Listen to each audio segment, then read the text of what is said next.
तो वहीं पीएम मोदी को 75वें जन्म दिवस को किस प्रकार और खास बनाने की तैयारी की जा रही है, इसे लेकर हमारे संवाददाता अनूप सिंह ने बीजेपी नेता नीरज सिंह से खास बातचीत की है। क्या कुछ कहा है, सुनिए।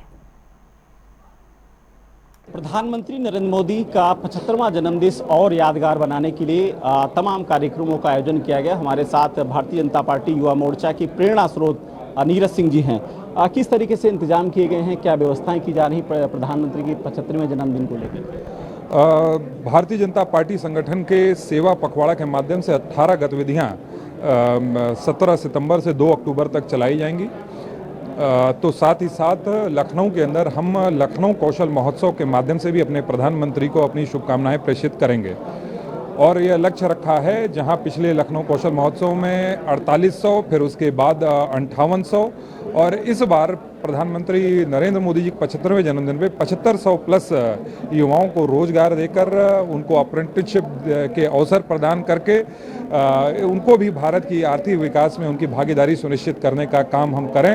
यह कार्यक्रम लखनऊ कौशल महोत्सव पुनः 16 और 17 तारीख को Colvin Talukdar college university road Lucknow में आयोजित किया जा रहा है, जहां पर हमारे मुख्यमंत्री आदरणीय योगी आदित्यनाथ जी और उद्यमिता मंत्रालय के हमारे मंत्री आदरणीय जयंत चौधरी जी आएंगे और ऐसे यंग एस्पिरेंट्स को जो है अपने हाथों से ऑफर लेटर देने का काम करेंगे। युवाओं को कनेक्ट करने की कोशिश है, खासकर जो कार्यक्रम चाहे ब्लड डोनेट की बात करें या फिर रोजगार से जोड़ा जा रहा है लोगों को, किस तरीके से जोड़ा जाएगा, कितनी कंपनियां यहाँ पर भाग लेंगी इसमें?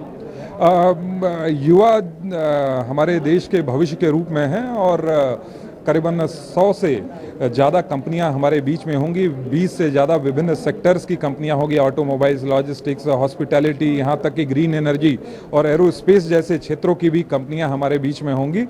और करीबन 13,000 से लेकर 25,000 प्लस तक के रोजगार के अवसर जो है योग्यता के अनुसार 10वीं कक्षा से लेकर पोस्ट ग्रेजुएट तक के हमारे जो है अलग अलग जिनकी योग्यता है उस अनुसार जो है जॉब का वितरण उस दिन किया जाएगा। आपके माध्यम से भी मैं तमाम प्रतिभागियों से यह निवेदन करता हूं कि आएँ और लखनऊ कौशल महोत्सव में वह अपना प्रतिभाग करके अपनी योग्यता के अनुसार अपने रोजगार के अवसर को तलाशने का काम करें। एक सवाल अलग से है, बिहार की धरती पर प्रधानमंत्री मां के प्रति अभद्र टिप्पणी हुई, उसके बाद राहुल गांधी रायबरेली पहला दौरा है और तमाम लोगों के युवाओं के अंदर आक्रोश कल देखने को मिला, प्रदर्शन हुआ। राहुल गांधी फिर से भी कह रहे हैं कि हम अभियान चलाएंगे, गांव-गांव तक जाएंगे।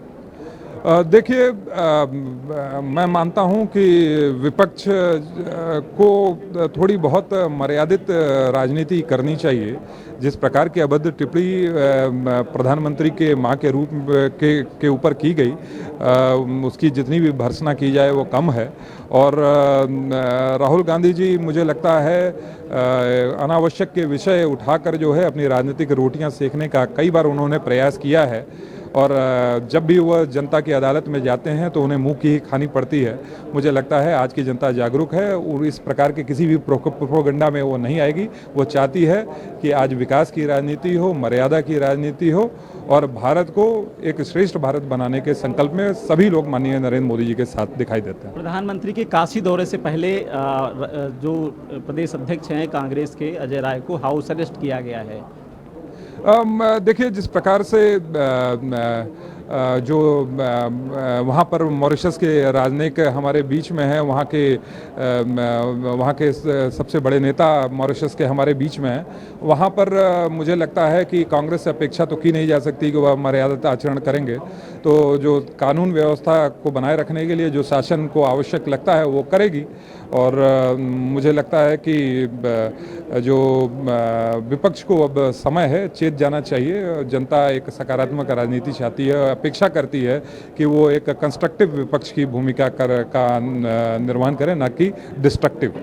शुक्रिया तमाम जानकारी। तो ये थे नीरज सिंह, जिनका साफ तौर से कहना था कि कांग्रेस से कुछ पॉजिटिव होने की उम्मीद नहीं है और यही वजह है कि कानून किसी प्रकार से खराब ना हो, इसी वजह से कानून अपना काम कर रही है और अजय राय को इसी वजह से हाउस अरेस्ट किया गया है। करण बसलियात के साथ अनूप सिंह, जनता टीवी, लखनऊ।